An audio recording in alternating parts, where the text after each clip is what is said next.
Assalamualaikum warahmatullahi wabarakatuh. Kali ini saya akan menjelaskan tentang ekspansi dan reorganisasi. Apa itu ekspansi?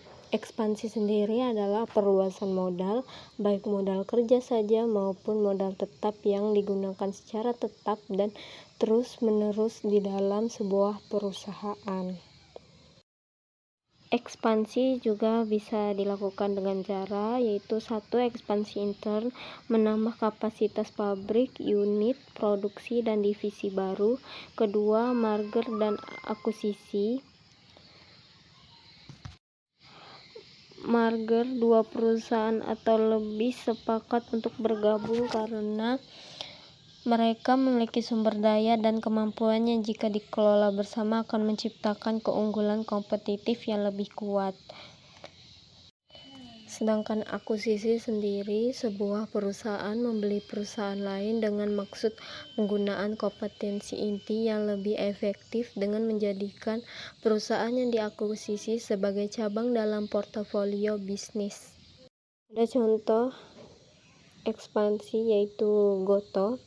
Pada bulan Mei 2021, Gojek, perusahaan transportasi dan pembayaran digital dan Tokopedia, platform e-commerce, bergabung membentuk perusahaan baru bernama Goto Group. Tujuan penggabungannya membangun ekosistem digital terpadu belanja, kirim, bayar dalam satu aplikasi, meningkatkan efisiensi dan daya saing pasar di Asia Tenggara, menyatukan layanan transportasi, e-commerce, dan pembayaran digital. Hasilnya, Goto menjadi salah satu perusahaan teknologi terbesar di Indonesia dan Asia Tenggara dengan jutaan pengguna, mitra driver, dan pelaku UMKM. Contoh merger yaitu Bank BSI.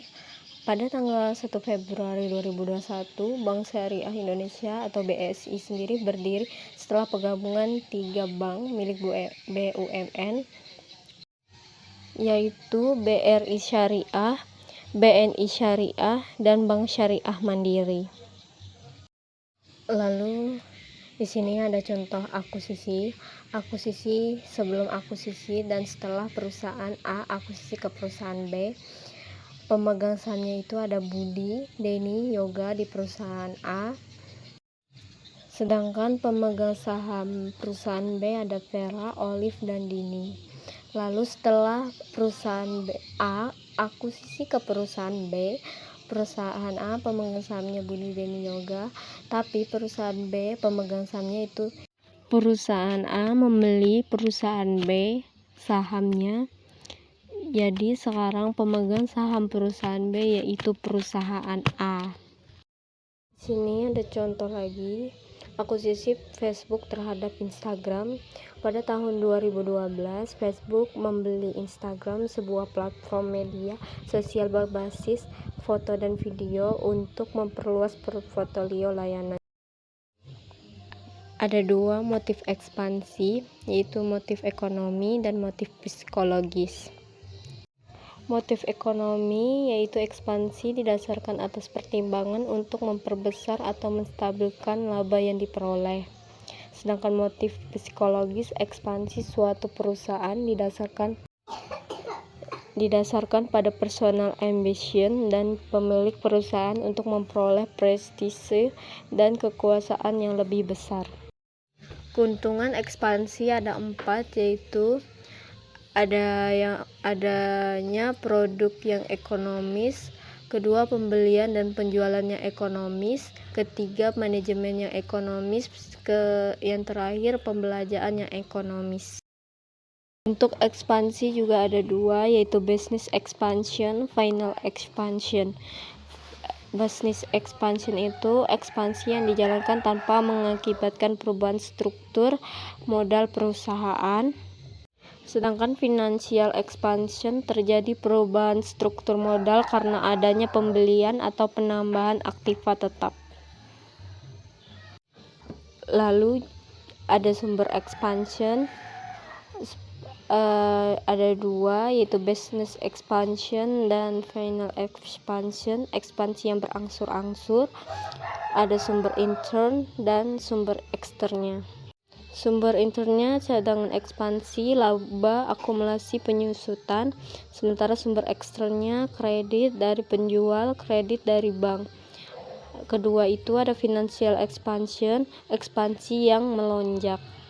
Sementara itu sumber internnya ada cadangan ekspansi, laba, akumulasi, penyusutan, aktiva tetap. Sumber eksternnya kredit dari penjual, kredit jangka menengah dari supplier atau manufaktur, leasing, kredit dari bank, mendapatkan modal dari pasar. Reorganisasi merupakan perubahan mengenal bentuk hukum atau perubahan mengenai susunan tertentu, baik yang menyangkut struktur organisasi maupun struktur modal dari suatu perusahaan. Reorganisasi yuridis, perubahan mengenal bentuk hukum dari suatu perusahaan atau badan usaha, misalnya dari perusahaan perseorangan diubah menjadi perseorangan terbatas. Reorganisasi intern, perubahan mengenai bentuk atau struktur organisasi intern dari suatu perusahaan. Reorganisasi finansial, perubahan yang menyeluruh dari keseluruhan struktur modal yang terpaksa harus dijalankan karena perusahaan telah nyata-nyata dalam keadaan insolvable atau adanya ancaman insolvensi sehingga perusahaan tidak dapat kewajiban finansialnya. Reorganisasi finansial merupakan bentuk kapital restructuring yang paling drastis. Sebab diadakannya reorganisasi, adanya kerugian besar yang diderita oleh perusahaan. Maksud dari reorganisasi ialah menemukan dan selanjutnya menghilangkan sebab intern dari kerugian yang diderita. 2. Memperbaiki struktur modal untuk mempermudah future financing-nya.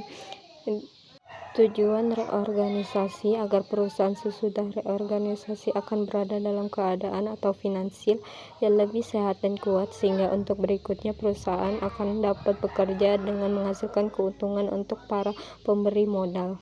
3. Memungkinkan perusahaan dapat membayar dividen lagi. 4. Memperoleh modal baru, terutama modal kerja.